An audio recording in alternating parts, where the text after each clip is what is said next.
राज्य अधिकारी आणि कर्मचाऱ्यांच्या बाबतीत वित्त विभागाकडून दिनांक 7 जानेवारी 2025 रोजी निर्गमित झालाय अत्यंत महत्त्वपूर्ण शासन निर्णय।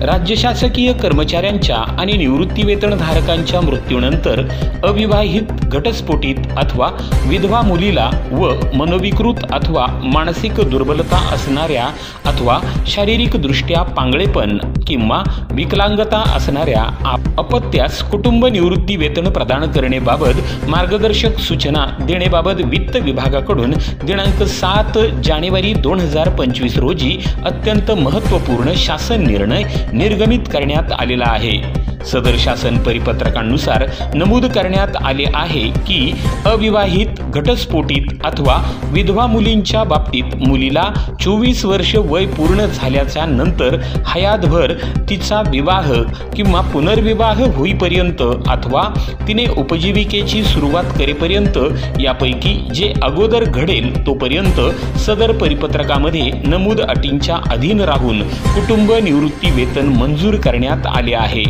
तसेच यामध्ये नमूद करण्यात आले आहे की शासकीय कर्मचारी ज्यावेळी सेवानिवृत्त होईल त्यावेळी त्यांच्या मूळ निवृत्ती वेतन प्रकरणामध्ये त्यांच्या अन्य पात्र कुटुंब निवृत्ती वेतनधारक वारसदारासह प्रदान आदेशामध्ये त्यांच्या अविवाहित, घटस्फोटित किंवा विधवा मुलीच्या नावाचा समावेश करण्यात यावा असे नमूद करण्यात आलेले आहे। त्याचबरोबर कार्यालय प्रमुखाने शासकीय कर्मचाऱ्यांचे निवृत्ती वेतनाचे प्रकरण तयार करतानाच नमुना 3 मध्ये कुटुंबाचा तपशील, अपत्यांचा जन्म दाखला तसेच इतर आवश्यक कागदपत्रांसह निवृत्ती वेतन प्रकरण महालेखापाल कार्यालयाकडे मंजुरीकरिता पाठवावेत असे नमूद करण्यात आले आहे।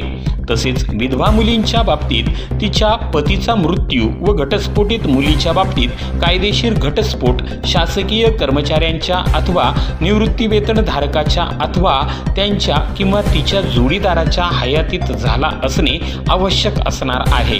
तसेच घटस्फोटाची कार्यवाही शासकीय कर्मचाऱ्यांच्या अथवा निवृत्ती वेतनधारकांच्या किंवा कुटुंब निवृत्ती वेतनधारकाच्या हयातीत सक्षम न्यायालयात दाखल केली असेल, परंतु त्यांच्या मृत्यूनंतर घटस्फोट झाला असेल तर घटस्फोटित मुलीला घटस्फोटाच्या दिनांकापासून कुटुंब निवृत्ती वेतन प्रदेय ठरेल असे नमूद करण्यात आले आहे।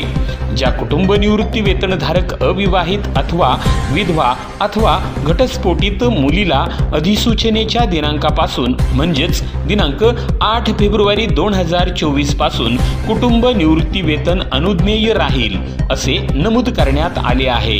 तथापि त्यांना दिनांक 8 फेब्रुवारी 2024 पूर्वीची थकबाकी अनुज्ञेय राहणार नाही असे नमूद करण्यात आले आहेत।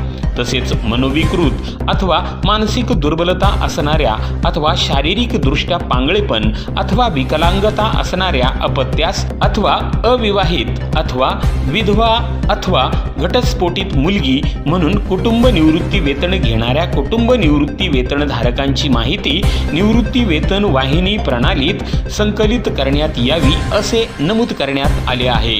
धन्यवाद। अशा प्रकारची महत्त्वपूर्ण माहिती, लेटेस्ट आणि सविस्तर GR तसेच नवनवीन घडामोडी, नवीन परिपत्रक, शासन निर्णय आणि नोकरी संदर्भातील जाहिराती बघण्यासाठी लगेच व्हिडिओला लाईक करा, शेअर करा आणि ब्रह्मांड न्यूज या चॅनलला नक्की सबस्क्राईब करून बेल आयकॉनचे बटन प्रेस करा, जेणेकरून नवनवीन माहिती प्रथम आपणापर्यंत पोहोचेल। ब्रह्मांड न्यूज नेटवर्क, अकोले, अहमदनगर।